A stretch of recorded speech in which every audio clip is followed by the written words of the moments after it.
Hello दोस्तों, मेरा नाम है प्रियंका। आपका स्वागत है मेरे YouTube चैनल खबरें काम की में। जैसे कि आपको पता है, इससे पहले वीडियो में मैंने आपको कृषि से जुड़े 3 विधेयकों और MSP के बारे में बताया था। आज की वीडियो में मैं आपको उन तीनों ही विधेयकों को एक्सप्लेन करूंगी। पहला विधेयक है कृषि वस्तु संशोधन विधेयक 2020।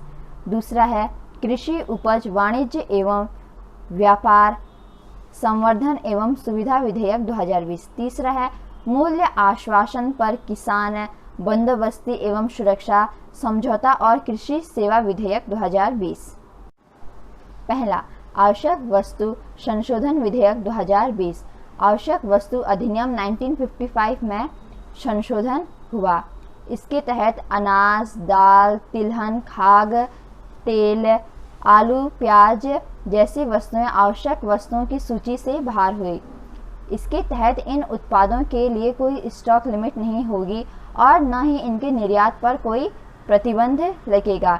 इन उत्पादों की खरीद बिक्री, पूरे देश में आवाजाही पर भी कोई प्रतिबंध नहीं लगेगा। युद्ध, अकाल, प्राकृतिक आपदा, असाधारण मूल्य वृद्धि जैसी स्थितियों में इन कृषि खाद्य पदार्थों का विनियमन किया जा सकेगा। दूसरा, कृषि उपज वाणिज्य एवं व्यापार संवर्धन एवं सुविधा विधेयक 2020। कृषि उपज के बाधा मुक्त व्यापार का अर्थ है कि farmer producers trade and commerce promotion and facilitation विधेयक 2020। यह विधेयक संसद के दोनों सदनों से पारित हो गया है। इसमें कृषि उपज का अर्थ है खाद्य पदार्थ जैसे गेहूं, चावल, तिलहन, तेल, मसाला, गन्ना, फल, सब्जियां, मुर्गी पालन, बकरी पालन, सुअर पालन, डेयरी आदि के उत्पाद, कच्चा कपास, जूट, पशु चारा आदि इसके अंतर्गत आते हैं। अंतर्राज्यीय और राज्य के भीतर किसी भी व्यक्ति, कंपनी, संस्थान, सहकारी समिति, FPO यानी फार्मर प्रोड्यूसर्स ऑर्गेनाइजेशन को इन उत्पादों को सीधे किसानों से खरीदने, ट्रेड करने, लाने ले जाने और स्टोर करने की छूट होगी। APMC यानी agriculture produce market committee act के तहत राज्य सरकार की मंडियों के बाहर यह छूट होगी और इन पर राज्य सरकार कोई शुल्क नहीं वसूल सकती। इसके तहत पेमेंट की शर्तें तय करने और विवाद के निपटारे के लिए SDM स्तर के अधिकारी या उसके द्वारा नियुक्त आर्बिट्रेशन कमेटी को अधिकृत किया गया है।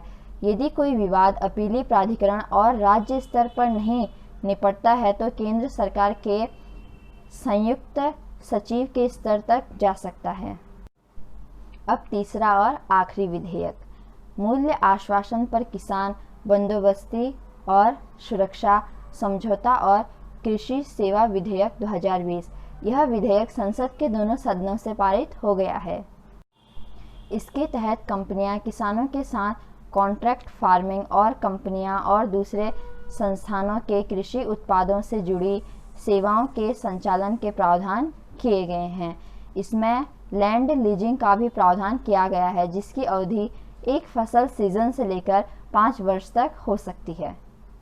इस विधेयक के तहत पहले से निर्धारित मूल्य और गुणवत्ता मानकों के आधार पर फसल खरीद का कॉन्ट्रैक्ट हो सकता है। इसमें कृषि से जुड़ी सेवाओं का कॉन्ट्रैक्ट भी हो सकता है, जिसमें खाद, बीज, पेस्टिसाइड की बिक्री से लेकर कृषि से जुड़ी सभी तरह की सेवाएं शामिल हो सकती हैं। आशा करती हूँ आपको आज का ये वीडियो पसंद आया होगा। अगर पसंद आया है तो लाइक कीजिए, शेयर कीजिए, कमेंट कीजिए और मेरे चैनल खबरें काम की को सब्सक्राइब कीजिए।